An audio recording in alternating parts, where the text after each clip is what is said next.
Good morning, everybody. Welcome to today's meeting. Firstly, I'd like to begin today's meeting by acknowledging the traditional custodians of the land on which we gather and to pay my respects to elders past, present and emerging.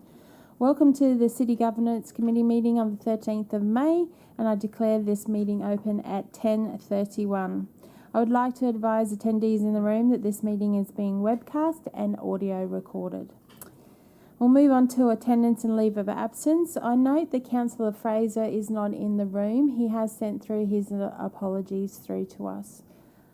Thank you for that. And everybody else is here and ready to go. We'll move on to number 4 on the agenda, and that's confirmation of the previous committee meeting minutes. There should be a motion displayed on the board. Do I have a mover for that motion? Mayor Raven has moved the motion. Do I have a seconder? Deputy Bannon has a second. All those in favour, please raise your hands high. Wave them in the air. Excellent. That has been carried unanimously. Thank you very much. Moving on to declarations of conflicts of interest. I now refer to declarations of conflict of interest. Do any councillors wish to declare any today? No, that's excellent. Thank you very much. Okay, we're going to move on to reports. First off, we're going to start with general business for the Director of People and Engagements, Ms. Kim Bryan. Good morning, Kim. How are you today? Very well, thank you, Madam Chair. Do you have any GB for us today? I don't, thank you. And councillors, do we have any GB for Kim today? No? Excellent. That's a great way to start the meeting. Thank you very much, Kim, for coming, and I hope you have a good rest of the day. Councillors, as discussed before we started, I am going to shift the agenda around today, and we're going to go to item 6.10, which is the operational plan for 2024-25, quarter 3 report, and Miss Kay Sullivan is going to enter into the discussions. Welcome, Kay. Thank you, Madam Chair, and thank you for accommodating the change in schedule. As advised, this is our Q3 report for 24-25. We have 43 projects for delivery, and as you can see, we have 7 projects that are currently being monitored.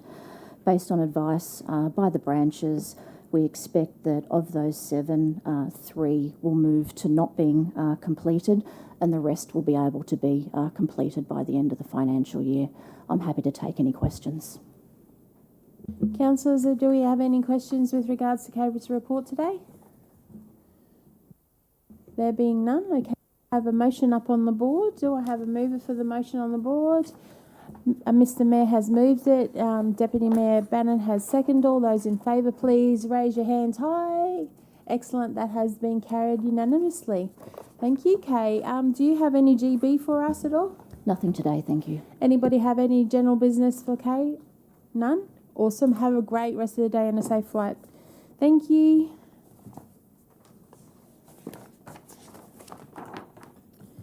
So just bear with me. So we're going to go back to the agenda now, and we will start with 6.1, which is the monthly financial performance report for March 2025. Miss Margaret Burnett is going to enter into discussions. Good morning, Champion. Over to you. Thank you, Chair. This March report also includes the quarterly investment report for the period ending the 31st of March 2025. There's no new risks identified, but a number of existing risks remain valid from previous reports. The operating surplus year to date at the end of March was $23.3 million, which is $13 million over budget. Revenue is tracking above budget by $18.82 million, which continues to relate to Logan Water Private Works, DA application fees, and receipt of funding from the Queensland Reconstruction Authority. Operating expenditure is above budget, $5.46 million at 31st of March, along with expenses relating to private works and severe weather events. This also relates to additional work undertaken to reduce a backlog of maintenance work on water and sewage network and higher cost in treatment and transport of biosolids. Employee expenses are also contributing to the variance as we see market conditions improving and vacant positions filling. In terms of capital, it's below budget by $49.94 million or 16% against year-to-date budget. The majority of this relates to design changes and weather delaying commencement of projects. Dealer delivery delays are for plant fleet are also occurring. Moving to the investment report, a reduction in the interest rates can be seen in recent months. However, it should be noted that the cash investments are still outperforming the benchmark rate. The outlook for the QTC cash fund and the QIEC short-term fund investments remain positive despite the likelihood of an ongoing easing cycle with cash rates, noting the current uncertainty with international trade arrangements. Particularly towards the end of the financial year, it can be seen that Council's restricted cash exceeds available cash due to the timing of Council's loan drawdowns. Council funds its capital projects through working capital during the year, as typically it will realise a higher return as the interest rate on borrowings exceeds the interest rate on investments. At 31st of March, Council's total cash holdings were $320 million and borrowings were $448.77 million.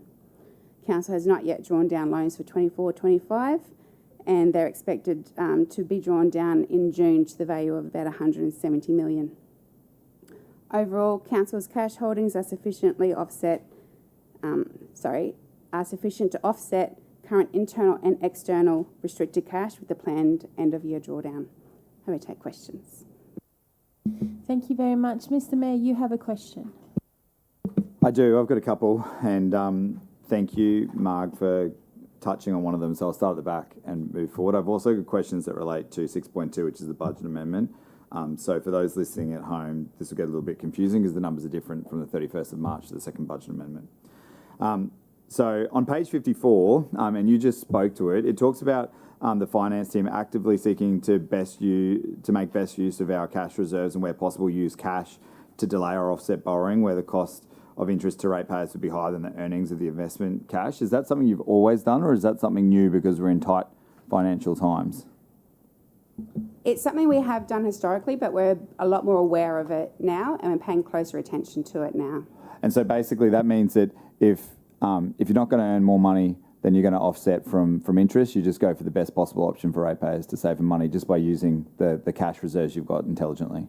Absolutely. That's awesome. Thank you very much. Now, it's probably a few months ago now, but we had some fairly inaccurate reporting by the Albert and Logan News because the journalist seems to struggle with the difference between certain financial terms. And there's 3 of them mentioned in this report. So I'd really like to clarify them so that when people read those reports that are inaccurate, they understand the difference. So we've got 3 numbers here that are often mixed up. So there's the operational surplus, which in the monthly financials is $6.3 million. It's different when we get to the budget amendment, I know that, but we'll just talk about the number in this report so people can refer to it easily on page 46 for anyone who wants to look at your agenda. There's then the net result, which is $209 million. That obviously sounds a lot better than $6 million. But then we've got the accumulated deficit, which is $8.2 million. That sounds pretty bad. So can you explain probably for the benefit of that journalist, but also for residents at home, what the difference is between the operational surplus, the accumulated deficit or surplus, and the net result? Thank you. Through the chair, the operating surplus is the operating revenue and less the operating expenses for the current financial year. So that's the base level. Then we move on to net result, which is the operating surplus, which is then adjusted for capital revenues and which is infrastructure charges and capital grants and capital expenses such as revaluation adjustments for the current financial year. And then we move on to the accumulated deficit, which also takes into account the operating surplus and then the net result and then the total surplus deficit that's accumulated from prior years. So last year we ended up with about a $17 million deficit, so we have to take into account and recover for that this financial year or in future financial years. Thank you. So the accumulated deficit is over a number of years. So when you do have a deficit in previous years, you've got to make up for that because obviously the money you've still spent that money on keeping the lights on and other operational costs, so you need to make that back over time. The one I'm interested in is the operational surplus. So it's essentially like if you're a mum and dad running a home budget, that's what you've got in your bank after you've paid all of your bills, you've set some money aside for savings, and it's sort of like your safety buffer. So if something comes up that's unexpected, you might have a car breakdown, you might get a broken window on your house. That's the money you use for those unexpected surprises. Is that right? That's correct, but we also have to pay attention to having enough operating surplus to be able to fund our servicing of our loans. Yeah, so you basically pay your mortgage out of that too. There you go. So, and that's really important number because that's essentially the financial health of councils and organisations, what all councils use to benchmark how well they're performing as a baseline number.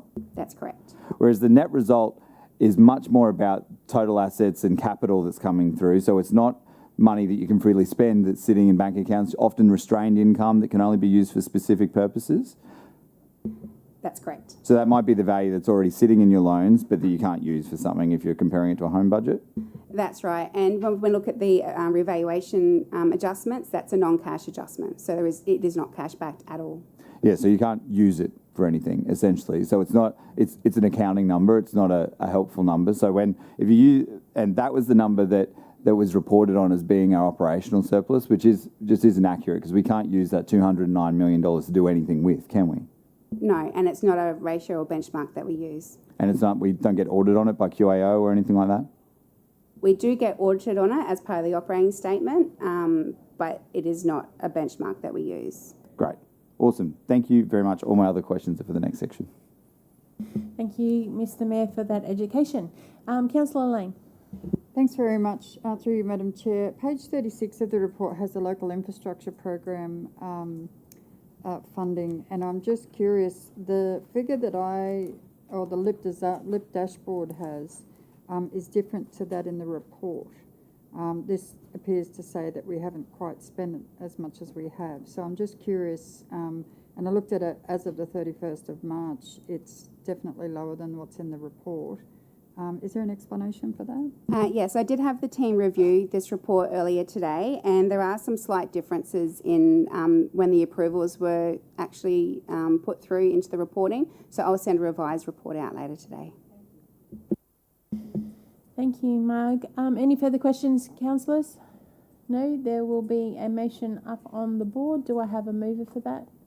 Mayor Raven has moved it. Councillor Wilcox second. All those in favour, please raise your hands. Thank you. Noting that Deputy Mayor Bannon has left the room. He is not feeling very well, so he's decided to leave for the rest of the meeting.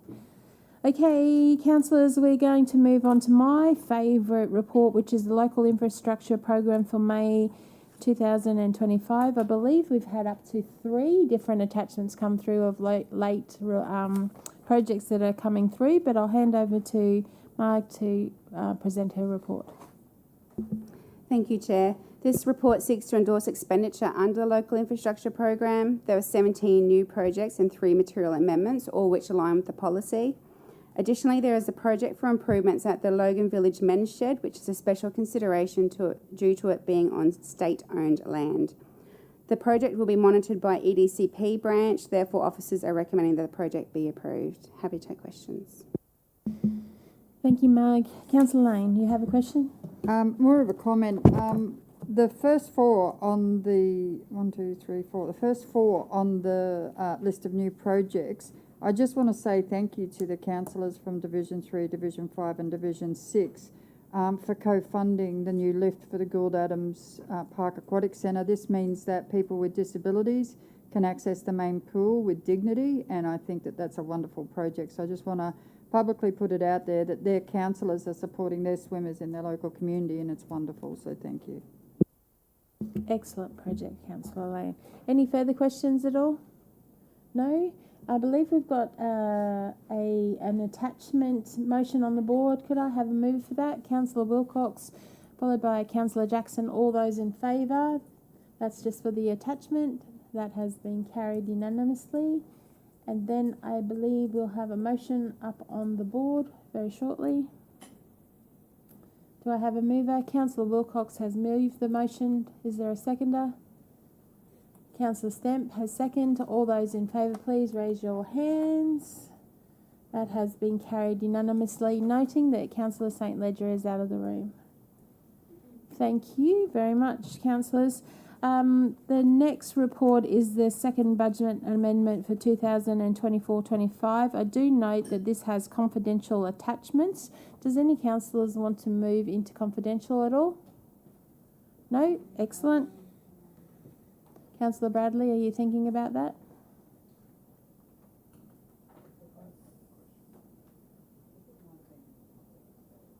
Okay, we'll move on, and if we do get to the stage where we need to take it into a closed session, then we can readdress that. So, Margaret, over to you. Thank you. Noting that we are not in confidential. Thank you. Thank you, Chair. The operating surplus in this amendment has moved from a surplus of 6.32 million in the first amendment to a operating surplus of 1.07 million. Branches have provided savings where possible and revised revenue projections. The material drivers of this movement include timing of receipt of funding for expenses incurred from weather events in 2022, 2023 and 2024, which are misaligned with when the expenditure is actually incurred. Also of note are the increases in legal costs and operating and maintenance costs in Logan Water, as also mentioned in the monthly financial report. Interest revenue has also been revised downwards. When the interest was modelled, it was not forecast that the interest rate would drop as quickly as it did. Finance branch are continuing to investigate options to maximise interest earned, including making use of a working capital facility and adjusting vendor terms. The Treasury management function has been matured significantly to allow more efficient cash flow analysis for greater accuracy. The 24-25 capital program has been updated to reflect project delivery expectations to the end of financial year, along with proposed reprovisions, council resolutions and LIP allocations. Happy to take questions. Thank you, Margaret. And Mr. Mayor has a question. Thank you, Margaret. So very concerning to see that the operational surplus is down to $1 million. So that's 1/1000th of our income. So if we were a household with a combined income of $200,000, we'd have $200 left in our bank account. Is that right? That's correct. And that's to deal with any emergencies that come up with and to service our debt. Yes. So that's pretty dire. Yes. So this is what, and thank you. I appreciate you bringing this forward so that the community could be aware of exactly how tight the budget has come.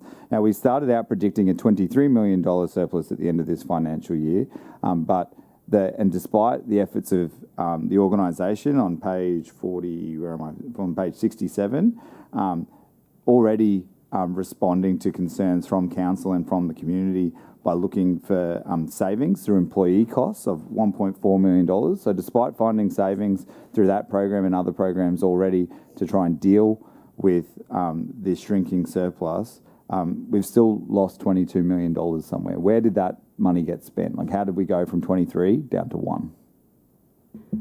Great question. Thank you. Through the chair, we have throughout the year, there is, as mentioned earlier, we have had the severe weather events. We don't actually budget for severe weather events in terms of the remedial action required for those. So that is one unexpected expense which we have added into this budget amendment, which amounts to approximately $11 million, of which is only partly offset by grants from the Queensland Reconstruction Authority, and those grants are not aligned with when the spend actually is.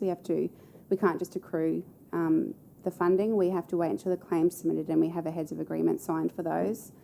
The other big movements have been around the actual cost of running the business. So our operation and maintenance costs are increasing substantially throughout the year. As new contracts come up, we have had a number of contracts which were finalised or came to an end this financial year, and in reviewing those and renewing those, we have not been able to achieve the same cost efficiencies as we have in the past. We are still achieving them, but of course expenses have risen for contractors in that time as well.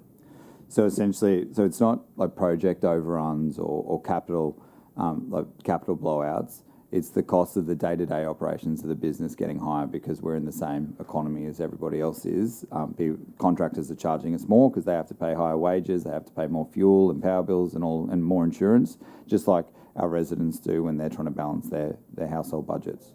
That's correct. It's the cost of running the business. And so all those costs are coming down. And the one I really wanted to draw people's attention to was that Tropical Cyclone Alfred impact. So 11.4 million impact to ratepayers. We'll only get about just under 7 million back from the Queensland Reconstruction Authority, but we could wait up to 2 years for that money. Is that right? Absolutely. There is a timing difference in the delivery of in the delivery of the remedial works, as well as the timing to claim and receive the funding. And so in the meantime, we've just got to carry that debt essentially because it's a liability on our sheet because we know the money's coming and it'll take so long for all of that red tape to be dealt with that ratepayers will have to carry that burden until 2027. That's right. Council carries the cost. Yeah. And so this, and there's one other item I wanted to draw attention to, which says rates have increased. I often get asked by residents, do we increase rates in the middle of the year? And I know that we don't. So we've seen rate revenue increase by $1.6 million this quarter. Is that just from new properties and people shifting into different rating categories if they've been like rezoned or they've had a development application or something like that? Yes, that's correct. It's just a movement in properties. We can't change the rates in the financial year. So there's often this perception that because we're growing so fast that we're getting huge streams of gold coming in from new houses, new ratepayers, but for a quarter of the year we're only getting $1.6 million. In that same quarter our costs have gone up by over $6 million. So the benefits of those new houses are not even coming close to offsetting our increasing costs. Is that right? That's correct, particularly when we take into consideration the infrastructure required for those building those lots. So what we're dealing with is increasing costs while we do have growth that over time will help us, but in the short term with these big spikes in growth and costs being somewhere between 10 and 25%, depending on the service we're procuring, we're having to find savings, improve efficiencies and eliminate waste just to keep our head above water. Simply yes. We'll have to do a lot of work through the budget then to make sure we get things back above the line. And so is there a risk that between now and the end of the financial year that we could go into deficit unless we keep looking for savings every week? Yes, thank you. That's a great question. Yes, there is a very high risk of us going into a deficit, which is why managers have been asked to be very aware and careful about what the spends are. And I appreciate that the organisation is doing everything they can to eliminate waste and find those efficiencies. It just shows how important the work councillors are doing through the budget at the moment. I want to thank everybody in this room for really putting their shoulder to the wheel on that. Thank you, Mr. Mayor. Any further questions? Councillor Bradley. Yeah, thank you. My question really related to on page 65, the reduced animal registration fees. I did meet with the manager yesterday and they've revised the figures. That is concerning because once upon a time, council used to actually go around and find where the pets were in the city. Apparently they don't do that anymore, so it is concerning. Thank you, that's noted. I do understand they are going through an audit process and they do go through that regularly, so it's just timing, I think. Any further questions, councillors? Thank you. There should be a motion on the board. Do I have a mover for the motion on the board? Mayor Raven has moved the motion. Councillor Wilcox has seconded. All those in favour, please raise your hands. That has been carried but not unanimously. If we go around the room, could you please state how you voted? Councillor Bradley. Abstain. Do you want to provide a reason at all? Thank you. Councillor Lane. 4. Councillor Russell. 4. Councillor St Ledger. 4. Councillor Jackson. 4. Councillor Hall. 4. Councillor Heremiah. Abstain. Do you want to provide a reason at all? Further information required. Thank you. Councillor Stamp. I'm abstaining also with no reason. Thank you. Councillor Wilcox. 4. Councillor Mayor Raven. 4. And I'm a 4.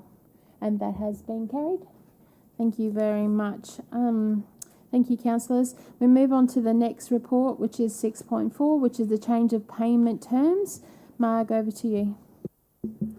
Thank you, Chair. In March 2020, Council adopted the Logan Economic Response Package for business and residents. Included in this was the approval for the payment of all invoices within 14 days to support cash flow and liquidity for all suppliers, including government agencies and large businesses. It is recommended that Council revert to standard supplier and payment terms effective 1st of July 2025, which will see an improvement in cash flow management and therefore higher return on cash investments. Thank you, Marg. Any questions, councillors? There's just a change in those dates on that report. Councillor Lane? So, Marg, effectively we're going from 14 days back up to 30 days, is that right? For the larger organisations, yes. And for the smaller organisations? We'll keep many of those at 14 days. And what do you define as a small organisation? Less than 20 employees. Thank you. Great question, Councillor Lane. Any further questions, councillors? No? There should be a motion up on the board. Do I have a mover for the motion?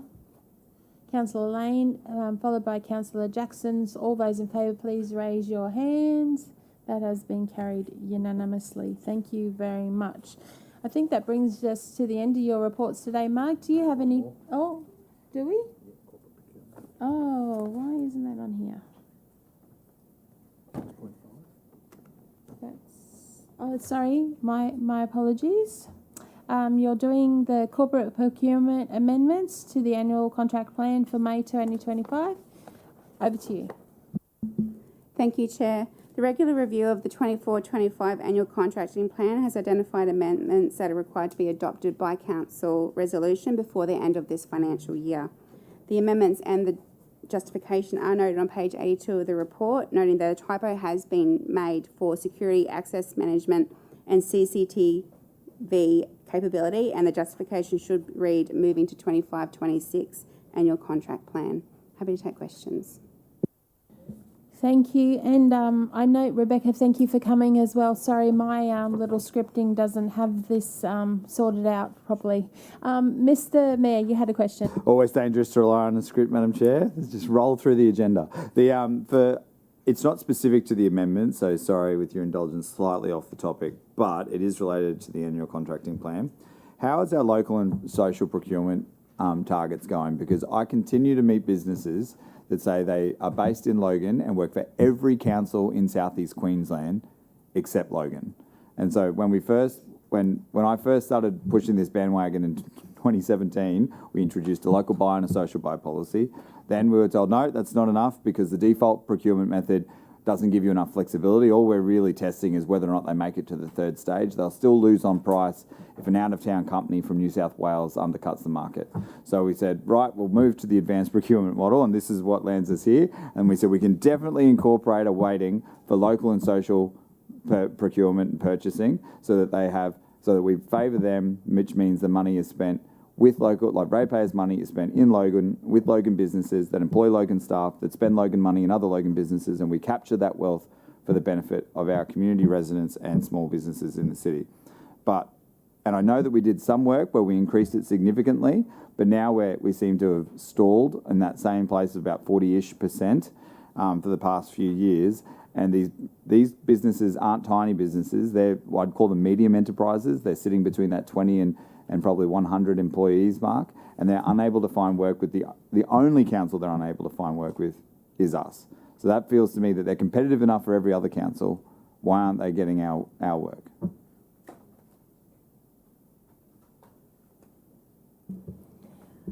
Thanks, Mayor Raven. Through the chair, we continue to consider local business very strongly when it comes to our procurement, and we're actually reviewing those policies this year, looking to combine them and strengthen the percentage of local business to ensure better outcomes for our local providers. That'd be great. I was just talking to a local business yesterday who said, was it Northern Rivers Council, which is just a tiny little dinky council in New South Wales, so not even a real local government compared to the big ones in Queensland. They have a 50% weighting towards their local businesses because that's how important it is to trap that economic benefit. The ratepayers trust council to spend wisely with local organisations. That essentially means they will use a local contractor if there is one available. They won't go outside the city until they've determined that there isn't one available in their shire. I would love if we could do something like that with our procurement, because with so many great businesses moving to Logan, we want to reward them for being here by investing in them and supporting their good work. Thanks for that commentary, Chair. Mayor, that's exactly why we're looking at reviewing those policies, and we'll bring them back to Council in the new financial year as one combined procurement policy. Thank you. Councillor Wilcox and then Councillor Stamp. Thanks very much. I was also talking to a local business just very recently and talking to them, have you heard of Vendor Panel? Are you on Vendor Panel? They hadn't heard of it. I flicked in the links. And I was also trying to find a link for how to do business with Logan City Council. I know that we've run those workshops before, and I think those businesses have found it very beneficial to attending, but we haven't run one in quite some time. So it'd be great to know if we're going to host one of those again in the near future. I don't think we've held one since I was governance chair. And then the other concern is what I found just recently, because I was talking about this gentleman, get yourself on Vendor Panel. Then I've also heard that council is now packaging up projects so that they're actually not eligible even under vendor panel, because it has to go through the other procurement process where it's above a certain amount, and then you've got to put your bids in. I can't remember the terminology of it. I apologise if it sounds a bit vague. But yeah, vendor panel I think is up to 250, and then everything else is through the panel. Oh, it's something strange, and yeah, and so I'm just like, that's my only concern. We're starting to package the works up, and then you can't go onto that other system because it's only open like every 3 years or whenever it comes up. If you get my drift, sorry. To address the first one, we did actually hold a workshop with the local businesses 2 weeks ago, and we had a really great. It was at the local diggers, and it had quite a great turnout for that workshop. And in terms of packaging up our contracts, what we're trying to do there is try and find efficiencies and cost savings in having a number of similar works go out to tender versus multiple stakeholders being involved. So, really strengthening that and trying to find efficiencies in that process. That's correct. If it does go above that 500,000, it does then come onto the annual contracting plan. So that's where we see that difference. Yep, and that's probably just my only concern. If we're starting to package everything up, then we won't have a lot of those local businesses, because I think some local businesses, because they're so small, they actually do struggle probably a little bit with the vendor panel stuff, and then they don't even know how to get onto those big packages. But yeah, I didn't know as a councillor and I've been looking for weeks and weeks, so I wasn't notified. I don't know if the others were notified that it was coming up. Otherwise, I would have told this gentleman, make sure you go to it, because I would have probably attended as well, because I do like going and just talking to businesses there. So thanks. So we actually attend that supply information session in conjunction with our economic development team. So I do apologise if you weren't made aware of that. I'll certainly let everyone know. Absolutely. Additionally, we actually have it mandated in our contract manual now that people must seek a local quote first from local suppliers, and they need to give us evidence if they can't source locally. So we audit that also to ensure that everyone's complying with our contract manual. Thank you, Councillor Wilcox. Councillor Stamp. Thank you, Madam Chair. Just as part of the actual contracting plan, it was noted that most contracts entered into follow a competitive process, and that most contracts, the vast majority of contracts entered follow a competitive process. On what circumstances would we not follow a competitive process? Like, is that obviously it indicates ones that not everything has to follow the competitive process. So, is there some examples, or as to what contracts don't? Yeah, thank you. We have exceptions to the procurement process, and that's if it would be a sole source supplier or a really innovative supplier, and they're thoroughly reviewed and approved by management, those sole source exceptions. So it's pretty limited that we have those? Yes, yeah, it is. Okay, just checking. Thank you, Councillor Stamp. Mr Mayor. And on those ones, Councillor Stamp, they get brought to us to vote on them. So we get asked to make a decision on whether or not we want to bypass that process. And usually there's a big list of them that you give us, and it's things like whether there's a sole supplier of a technology, or we might be locked into a specific technology type, so changing would cost us more than the value of the contract. I remember back in the past, I don't know if it's still the case, something as simple as the vending machine has Coke in it. Changing the vending machine to a Pepsi machine costs more than the value of the entire contract, so they stay with Coke rather than going back to market because of the cost. So yeah, that's usually why it is. There's usually their sole supplier or specific supplier benefits. Any further questions, councillors? Thank you, ladies. I think you have explained that really well. There is a motion up on the board, councillors. Do I have a mover for this motion, please? Mr Mayor has moved. Do I have a second? Councillor St Ledger. All those in favour, please raise your hands high in the air and wave it around. Yay, that's good. We've passed that one. Thank you very much. While I've got the ladies down the end, does anybody have any general business for the corporate governance manager? Finance manager and our acting corporate procurement program leader. Does anybody have any? Councillor Bradley. I'm not sure who really this question is to, but this room is always so freezing, and I'm not sure if it's because we're not paying the bills or what, but it is always cold. I think we'll get corporate property onto that later today. Thank you. It is cold. I've even got a blanket over my knees. Thank you, ladies. Have you got any GB for us? Not today, thank you. Thank you. Have a wonderful day. Thank you. Councillors, we're going to move on to report 6.6, which is the Audit and Risk Committee for March 2025. I have Mr. Mark Pearce, who is going to speak to the report. I do note that this is has got confidential attachments in this report. Does anybody wish to move into confidential? No? I hand it over to you, Mark, noting that we're not in confidential. Thank you. Good morning, Mr. Mayor, good morning, Chair and councillors. Thanks for your time today. So this written report provides an update on matters which were considered by the Audit and Risk Committee at its meeting on the 25th of March of this year. And the confidential attachment, which you'd see, contains the chairperson's report, and it provides additional details regarding some of the agenda items which were discussed at that meeting. And I'm happy to take questions. Any questions, councillors? None. The motion is on the board. Do I have a mover for the motion? Don't all rush me. Councillor Hall, followed by Mr. Mayor. All those in favour, please raise your hands. That has been carried unanimously. Thank you very much. That was very quick, Mark. So let's move on to the next one, which is 6.7, amended terms of reference for the committee meeting. Over to you. Thank you, Chair.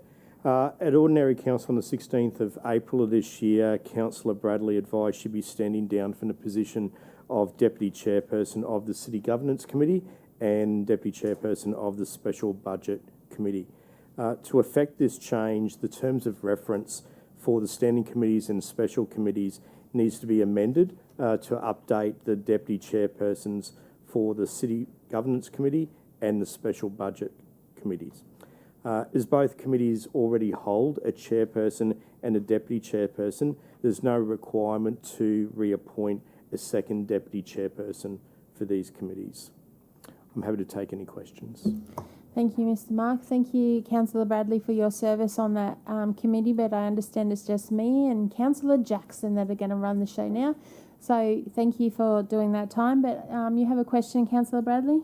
And thank you for that comment. I'm sure you'll do very well without me. But my question is, if anyone wanted to amend the terms of reference, this could potentially happen with any other committee or deputy mayor or any other position. Is that correct? We could do that next week? Through the chair. So if there was a requirement to make an amendment to the terms of reference, there would need to be a report come to committee and to council to make that amendment. If there's a particular councillor which wanted to make that change, they would need to do a notified motion They could do a notified motion by tomorrow for next Wednesday. Is that correct? I'd need to check. I can check that for you and take that on notice. Thank you, Councillor Bradley. Any further questions, councillors? There is a motion on the board. Do I have a mover? Councillor Wilcox, followed by Councillor Hall. All those in favour, please raise your hands high in the air, wave them around. That has been carried with the exception of Mr. Mayor. How do you vote? Abstain with a reason. Thank you. Councillor Bradley's questions made me very uncomfortable, and I feel like there's a trap in the winds. Thank you for that. I'd like to note for the record the cackle of maniacal laughter from across the room. Okay, that's enough. Does anybody have any general business for the corporate governance manager today? Mark, do you have any for us? No, I don't, Chair. Thank you. Have a wonderful day. Thank you very much. Okay, moving on. I feel like I've missed one note. Here we go. 6.8. So we're just waiting for the ladies to attend.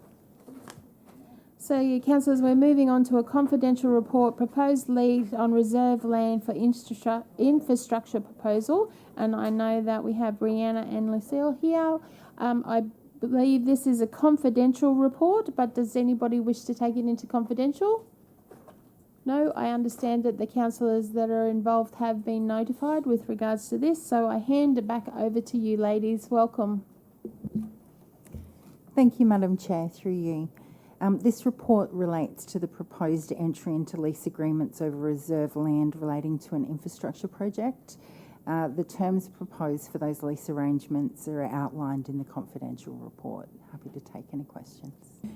Thank you. Councillor Lane. Thank you very much, Madam Chair. So just to confirm, it is reserve land, which is state land, which is not anybody's private property. It's not anyone's private property. That's correct. Thank you. Thank you, Councillor Lane. Councillor Stamp. Do council currently mow and maintain these reserve areas? Through the chair, yes, we do. So will that continue to happen based on the outcome of this report? Through the chair, yes. So the agreement that has been reached is that council will continue to utilise the land until such time as it is required. We will continue to maintain until such time as the project will commence, and then it will be the lessee. Okay, thank you. Any further questions, councillors? No? Then there's a motion up on the board. Do I have a mover for this motion on the board? Councillor Lane has moved it. Councillor St Ledger has seconded. All those in favour, please raise your hands. That has been passed unanimously. Thank you very much. Does anybody have any GB for the Corporate Properties Manager? Councillor Bradley, this is about the air conditioning, maybe? Okay, we're freezing. Is there any way that we can adjust the temperature in this room? Thank you very much. Thank you. Do you? I have got a blanket here. Have you got any general business for us at all today? Through you, Madam Chair, no, thank you. Thank you. Thank you very much. Have a brilliant day, girls. Thank you very much for coming.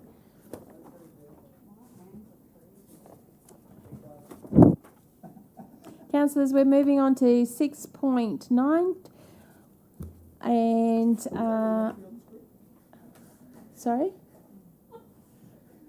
I'm missing something obviously, but I have the ladies in the room. 6.9, which is Cherie and Emily Shafto.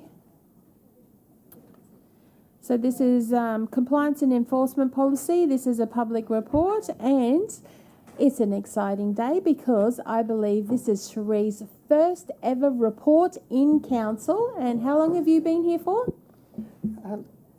Good morning, Madam Chair. Good morning, months? councillors. I have been here for nearly 3 years, and while I have had the pleasure of answering questions on lots of other people's reports, this is in fact my first report. Well done, congratulations. So I'm going to hand it over to you to speak to your first report. Thank you. Thank you. So the purpose of this report is to recommend to council the adoption of a compliance and enforcement policy, which is something that Logan hasn't had before. So as well as responding to specific legal issues that arise within council, a key aspect of my role is to identify opportunities for council to reduce its risk profile and to improve our decision making. So it's in that context that a bespoke compliance and enforcement policy has been something that's been on my wish list for a long time, and I actually have quite a long wish list, so I'm keen to come back with more of those things. So we have, just by way of background, we have the power to administer and enforce a really wide range of state and local laws in the enforcement space. And when we make a decision whether or not to take in compliance action under that legislative framework and what action to take, those decisions are discretionary decisions usually. So when we make discretionary decisions, a statement of policy is a really useful tool to ensure that we make good decisions.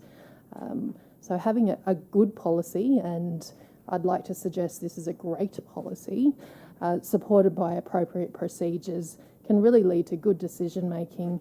And what that does is it reduces the risk for legal proceedings against council. It can mitigate the risk of challenges against council, but it also increases public confidence in our decision making. But to get to that point of taking something from my long wish list to actually presenting it to you today, I needed a partner in crime. And for those of you who didn't know, Emily is not only an exceptional leader of the City Safety and Livability branch, but she's also, as you'll see, an exceptional drafter of policy, a really great critical strategic thinker, has a long history of on-the-ground regulatory experience, which I think has enhanced our policy. And what that has done, I think, is given our policy the ability to ensure that it's a good fit for Logan and our community. So I'm super excited that my first presentation to council is something that I think is a really great outcome. So with your indulgence, we have a short presentation that we'd like to give to you, which will just give you an overview of why we think this policy is something that we need and why it will be a benefit, and also just to outline what it actually will do. So over to Emily. Just bear with me for a second. Councillor Bradley, I have got other people. Can you wait until after the other people? Can you wait? We've got other people in front, so we'll just do that. It's only a 5-page presentation. I made sure I asked. So it's only a 5-page presentation, then we'll come back to questions, okay? Thank you. Thank you, Chair, and good morning, Mayor and Councillors, and thank you, Sheree. It's been an absolute pleasure to work with you on this piece of work. Just to set the scene in relation to the broader context around this policy, Council's regulatory services are essential for a safe, clean and livable city, with responsibility currently for administering over 33 legislative and local law instruments. Our role has become quite extensive. Our regulatory services are delivered collaboratively across 6 branches of council. Any given year, council makes countless numbers of enforcement decisions. We currently issue over $4 million in fines, and we routinely conduct enforcement proceedings and prosecutions. So in summary, regulatory decisions we make can have major and wide-reaching consequences for individuals and businesses across the city. So within this regulatory context, it's really timely for Council to introduce a compliance and enforcement policy. The proposed policy before you aligns with best practice observed amongst regulatory agencies across Australia, and also reflects Council's significant investment in its regulatory services for the benefit of the city. As Sheree mentioned, it helps us transparently manage the efficient allocation of resources, driving consistency in decision making, but also ensuring value for money. And in terms of the approach, it's intentionally crafted in a way which is principles-based rather than heavily prescriptive, and it's based around risk. So key aspects of the policy, it's framed around 4 guiding principles. These are the first principle being information and data driven. This principle states that Council will make informed decisions based on information, analytics and data rather than just anecdotal evidence. This ensures that our regulatory actions are targeted and efficient, prioritising what matters most. Secondly, risk-based. This principle recognises that as an organisation we decide our response to non-compliance, and this is based around the level of risk of harm, and it acknowledges that Council doesn't have infinite resources. The third principle is proportionality. So Council ensures that all of its regulatory and enforcement decisions and actions are proportionate to the level of risk associated with the non-compliance, and ensures that any action that's taken matches the seriousness of the issue. And finally, safety focused. So safety is front of mind. This relates to both public and employees, and helps us prioritise and determine how to respond in any given regulatory situation.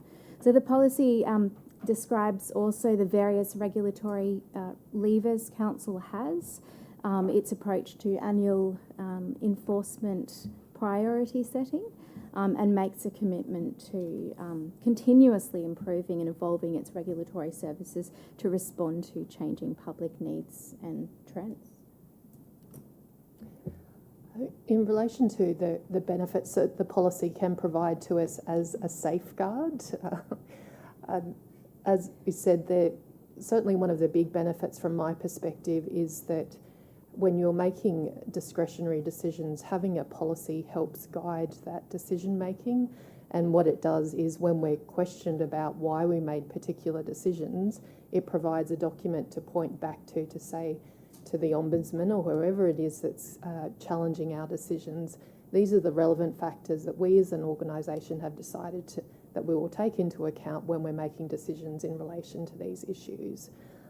It also gives us a really good point of reference when particular issues are raised. And one of the valuable pieces of feedback that we received during the policy advisory group is, as councillors, you often have members of the community who come back to you and they've got issues that for them they're causing them a lot of grief, but we know that from a risk perspective and from a resource perspective, they're really not high priorities for the community.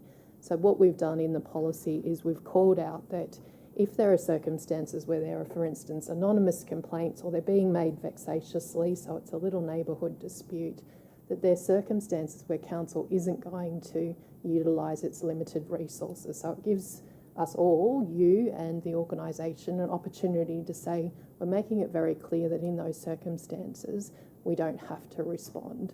So we've tried to incorporate those elements so that when those issues come up and there's an issue raised, that now we have a document that we can point to as being the basis for why we do and don't take particular action.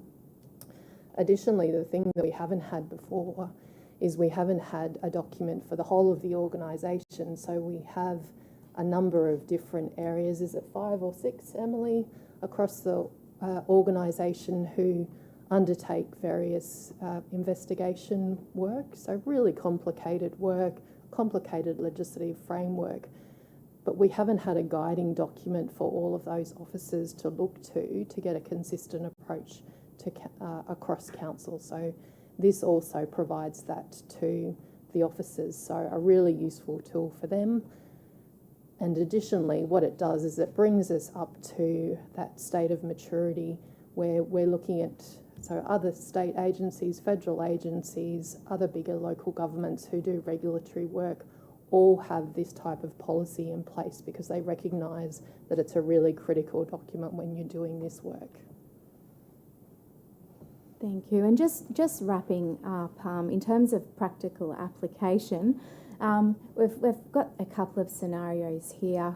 The first that officers come across in their day-to-day duties, and these case studies show how councillors may apply such a policy. So in scenario 1, we have a member of the public being seriously attacked by a dog, where the dog belongs to a repeat offender with a major history of non-compliance, who is simply belligerent and remain uncooperative despite having committed a number of offences. So applying this policy, applying the risk-based, proportionate and safety-focused principles, the response from the organisation suggests a strong enforcement response, and that it may be in this instance in the public interest to say prosecute the dog owner to deter them and other similarly minded individuals from committing similar offences.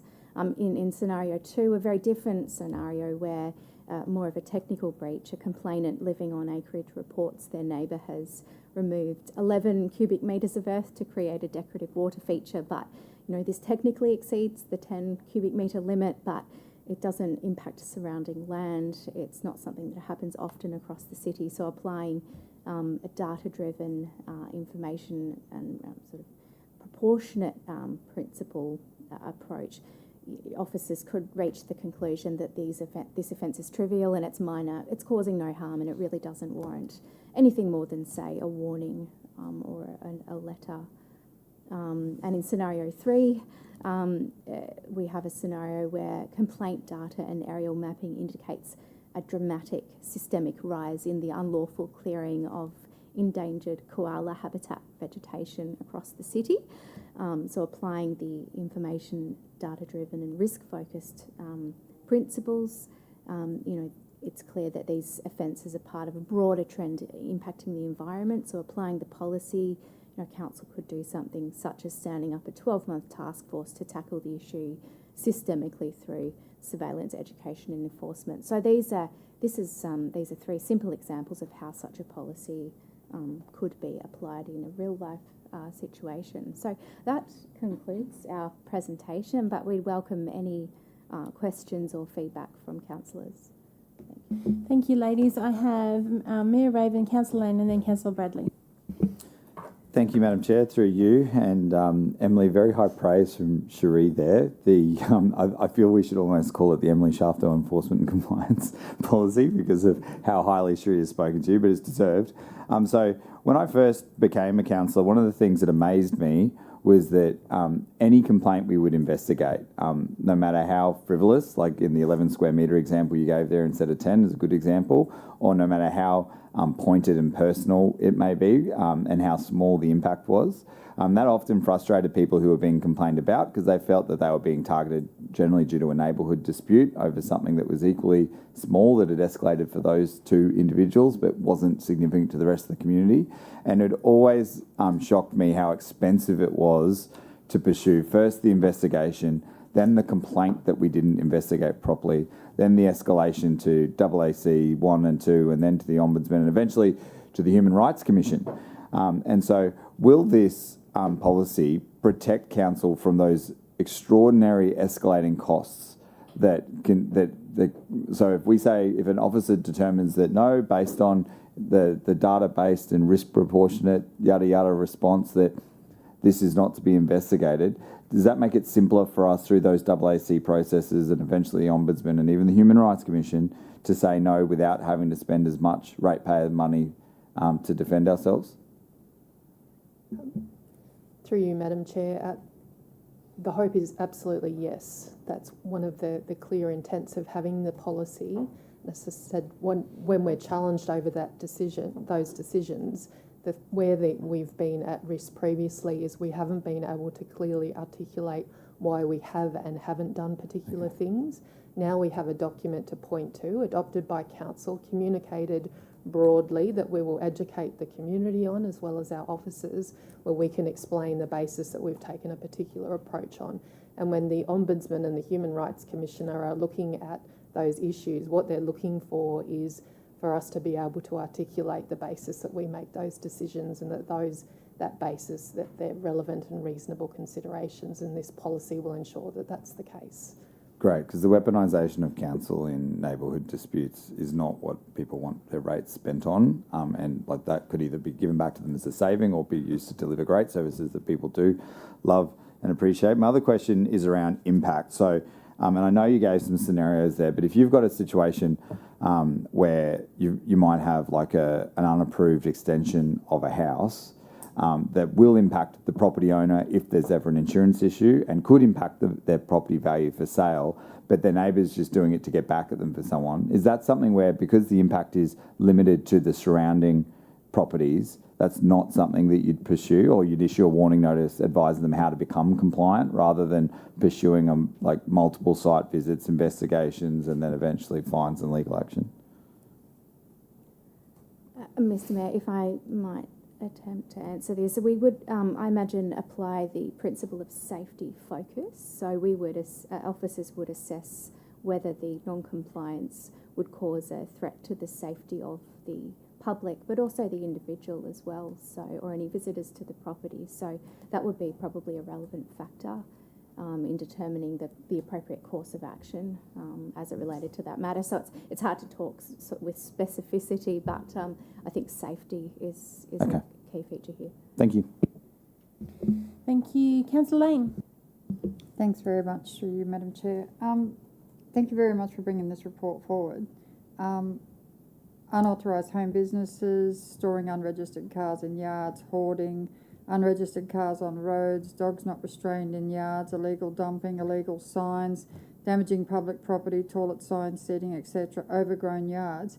How does this help residents in my division get their issues addressed? Is it going to cost us more money, or is this an opportunity for officers to say, this is not a safety first issue, it's an amenity issue, or it's something else, so we're going to just let it slide? Is that what this could potentially lead to for some of my residents? I'm just asking out of curiosity, because if one person's doing a risk assessment and they decide that it's really not that important, but it is to the person who's impacted by it, I just have some concerns around citing the policy. That's my only concern around this. Through you, Madam Chair, you can see that Emily and I are both competing for the opportunity to answer questions.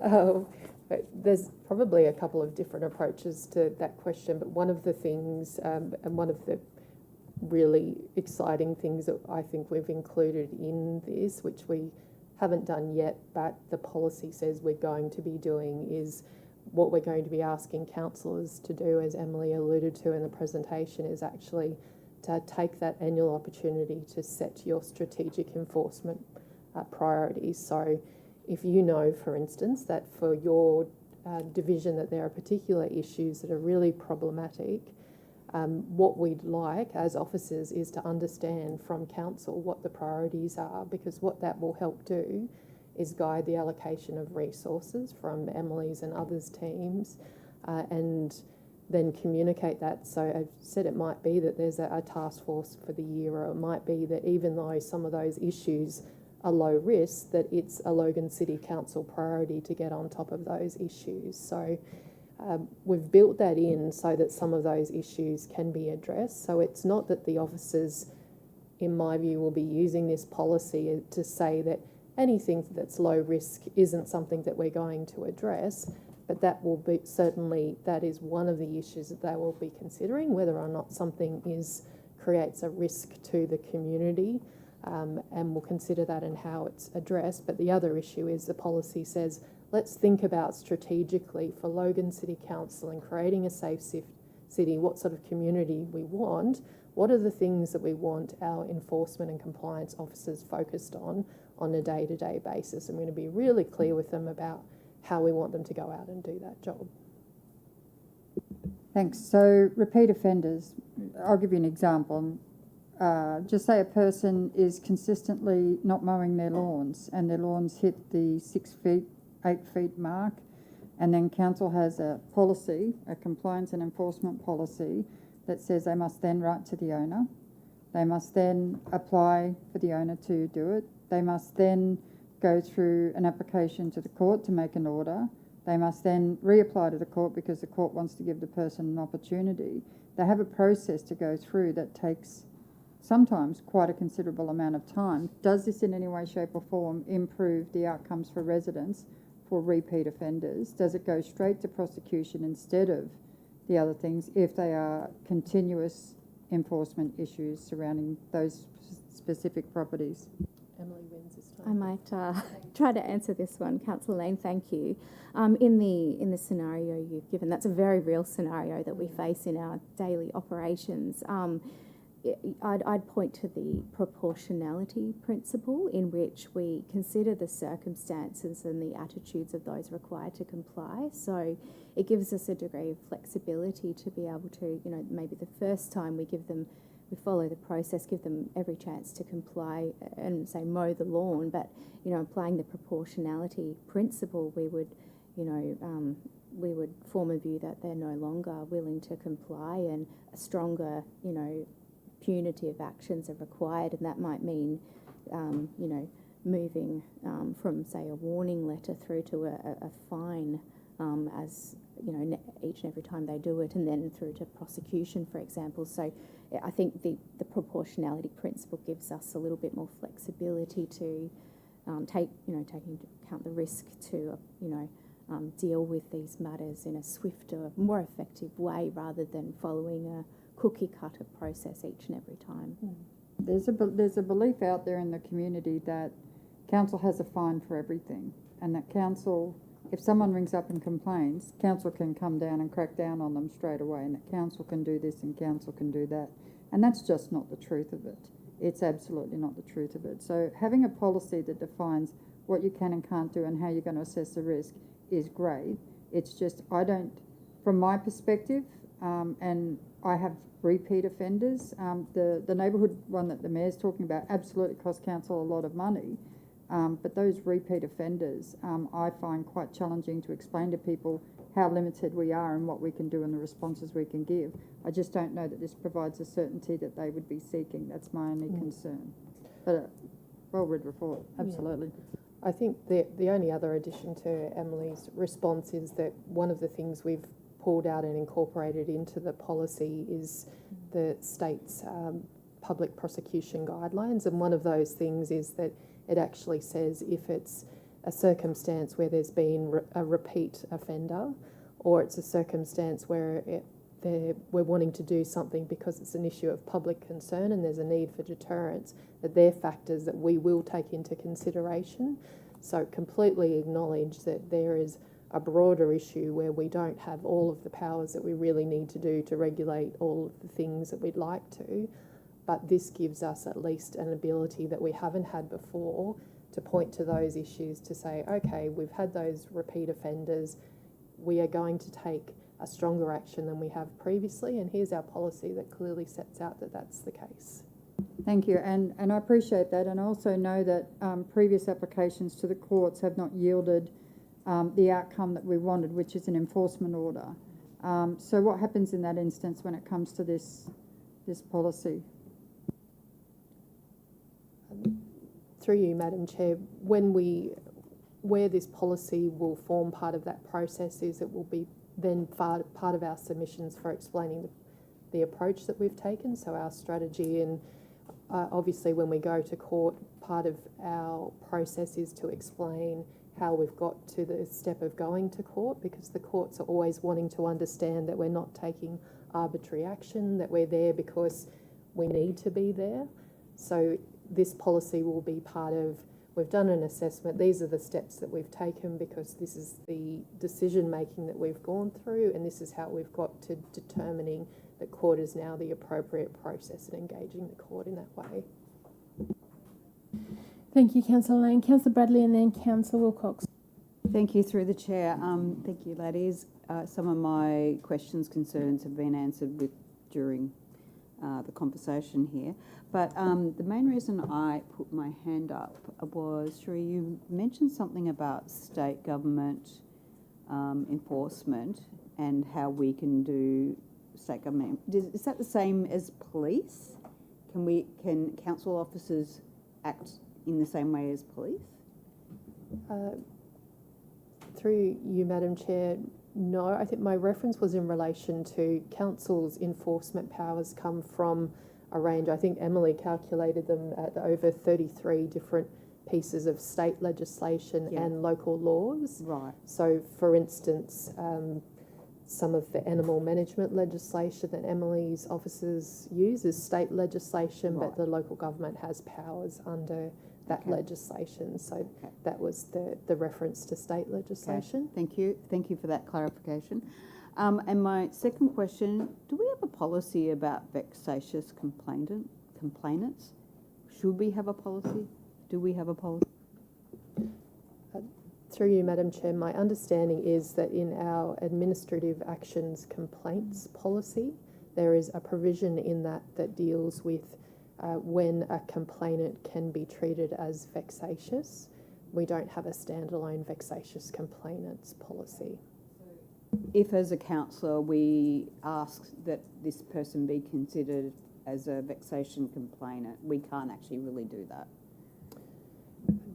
It would be if they had lodged a complaint and had continued to lodge a complaint around the same issue, they could be you could ask for them to be considered whether they were vexatious, but only in the context of that complaint, so the subject matter of that complaint, not more broadly as a person who likes to raise various complaints. Thank you, Councillor Bradley. Councillor Wilcox. Thank you. I've seen it play out on Facebook a little bit of late. You know, I just got fined this, blah, blah, blah. It cost me this much. Why isn't that person getting fined? Because they're doing this. And I don't put it out there, but my response is, well, you're compliant. You're paying your fine, like as you should, because you acknowledged you've done the wrong thing. But for those people that have fines accumulating to such a degree that it's thousands upon thousands, it's referred through to Spur, there's no way that we can then, we keep penalising them, but when they go to sell their house or their property because they've incurred so many fines, what's the recourse? Is there any?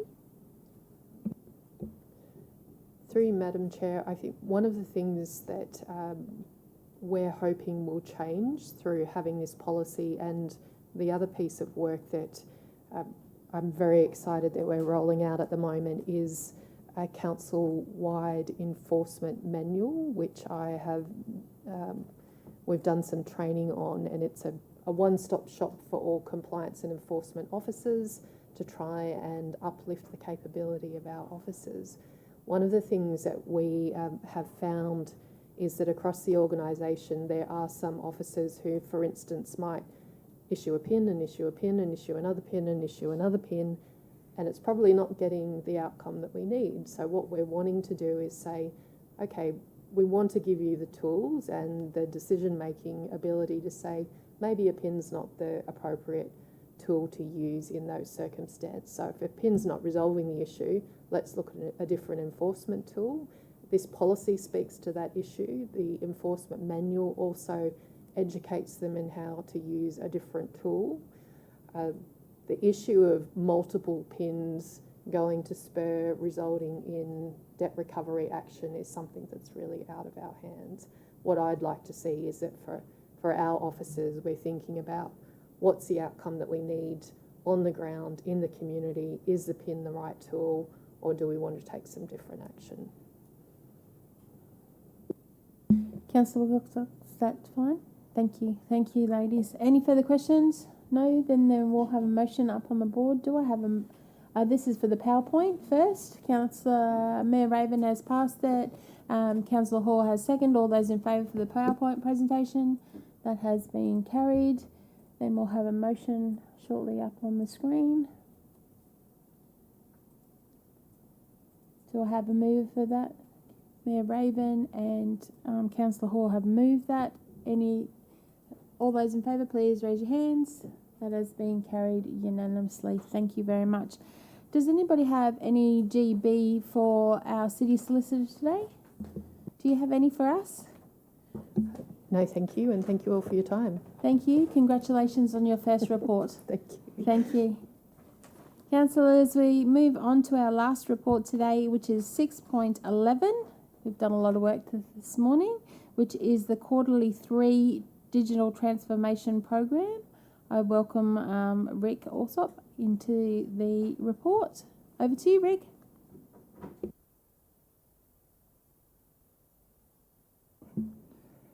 Good morning, Madam Chair. Morning, councillors.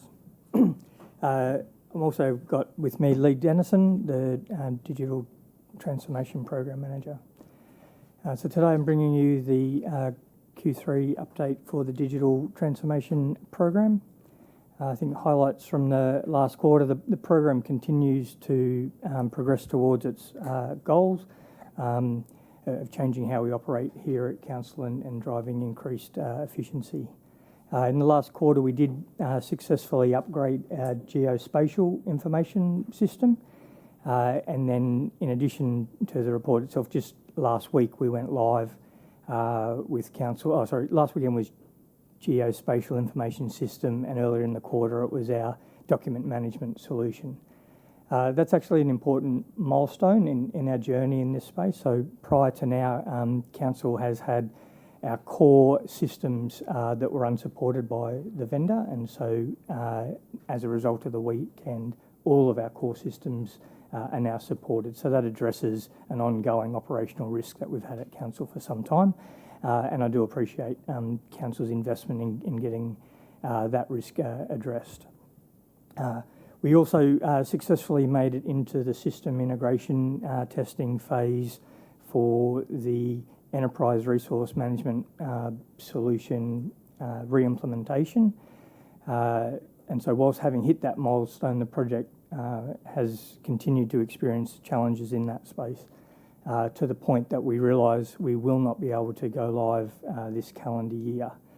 So with these large implementations, there's only certain times of year that you can go live because it's affecting payroll, because it's affecting our transactional systems and we're going from one to another. And also, as you're deeply aware, the large calendar events at council means the organisation can only do these significant changes at certain points. So recognising we can't do that this calendar year, we're in the process of replanning that for into the next calendar year. So team has already commenced replanning, and will continue to work with the organisation to come up with that new plan and get that appropriately endorsed. Are there any questions for me today? Thank you, Rick. Councillors, have we got any questions at all? I know a few councillors asked you some questions prior to the report today. Okay, councillors, then will we have a motion up on the board? Do I have a mover for that motion, please? Don't all rush me. Councillor Jackson has moved it. Councillor Lane has seconded. All in favour, please raise your hands. That has been carried unanimously. Thank you very much. Thank you, Rick and Luke. Does anybody have any GB for Rick today? Do you have any for us? Not today, thank you. Excellent. Thank you very much for coming and have a good day. Does anybody have any general business for Robert today, the director? No? Do you have any for us? No, thank you. We'll see you at special budget later in the week. So thank you. That has finished our report today. So I conclude today's agenda at 11:47 a.m. Thank you very much for attending today, Council. Thank you.